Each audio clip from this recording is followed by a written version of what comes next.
I have bad news, my friends. Today I'm going to tell you about the sunflower famine of 2024. After I received some heavy rain from the monsoon season, my garden really took off. Unfortunately, spider mites wiped out hundreds of my sunflowers, and I'm going to tell you a little bit more about that in today's video.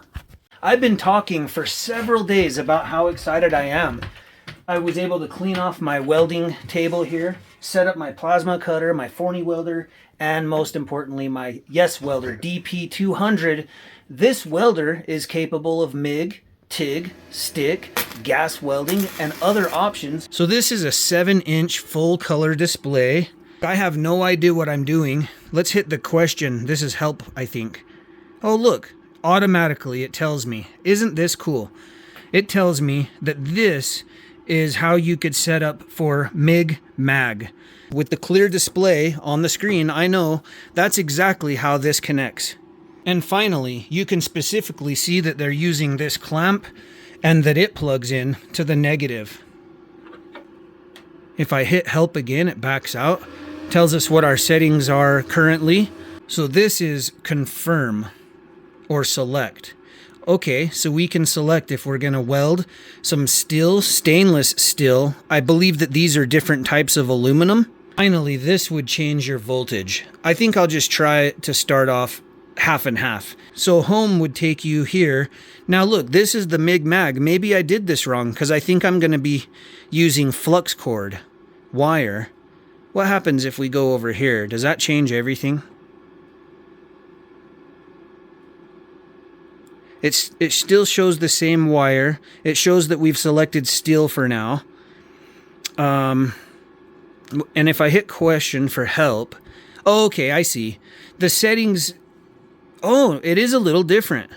I want to learn from the machine on camera so you guys can see, if you don't know what you're doing like I don't, that this system can help walk you through it step by step. And how cool is that? So I ran the wire through this way. And now, oh, here it is. See? It looks like we're all set up to do some flux core welding. Subscribe so you don't miss the next integrated clip about this welding machine.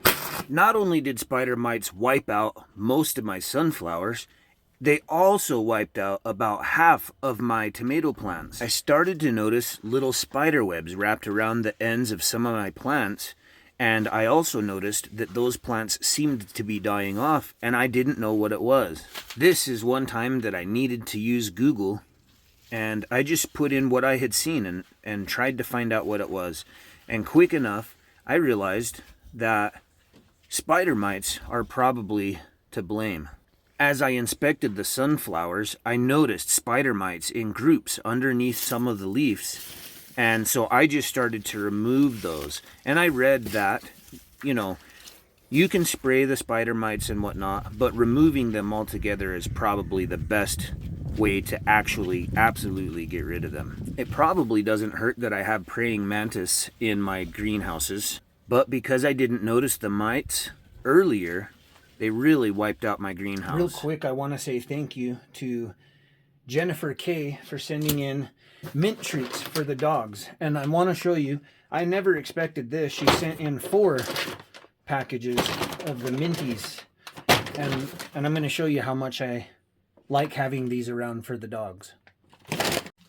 One of the best investments I've made in my shop are little trays for organizing things.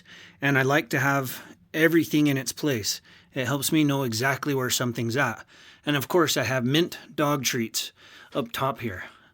That way I can make sure that I trick the dogs into brushing their own teeth whenever necessary. So thanks a lot.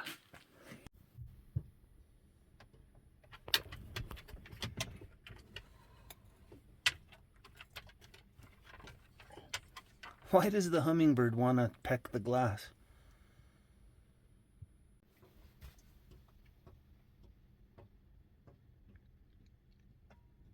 It keeps coming back.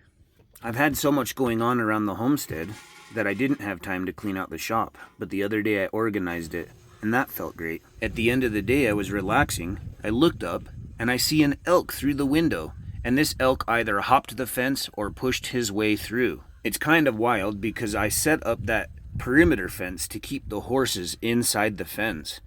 But the horses stand at a different height than cow and at a different height than the elk, and they have different bodies that they can move differently. And so the horses have never wandered outside of the fence. And the fence is a really nice fence, but 3 of the lines are polywire, making it easier for an animal to push its way through. The plan here soon is to replace those 3 lines with high tensile wire or barbed wire, and then this won't happen anymore. I've been here going on 5 years, and I see elk often. However, I've never been able to win the lottery for an elk or purchase an over-the-counter tag for an elk, and I think it's because of my specific location more than anything else. I'll have to take a look again to see if maybe this year I can get a tag for a cow elk, and man, that sure would have been nice to have a tag. However, from what I understand, the cow elk tag isn't starting until September, and so maybe I can get a tag, and then maybe another cow will come visit. I know that hunting isn't for everyone, but I live kind of like our ancestors did in the 1900s, 1800s, and an elk like this would mean food for myself and my dogs for a year most likely, maybe more. It was interesting to watch the elk. As she walked away from me, she turned back a couple times, and she wasn't overly scared. And I just kind of sat back to watch because, you know, at this point you're just thinking, man, I hope she doesn't damage the fence. And I was curious, is she gonna hop the fence or push her way through it? Isn't that funny how easy she made it look to just dip her head down and go through the fence? And the horses can't manipulate their bodies The as random easily elk in the just same walk way, through the so homestead. they just have never pushed their way out. If I had an elk tag, Needless to say, for quite a while now, I've been talking about upgrading the inner fence. I'm going to put in all new posts, run 6 lines of high tensile wire, and then at the same time, I'll add those 3 more lines on the outer perimeter fence. And then we'll have no more problems going forward. It'll be rock solid like the horse pen.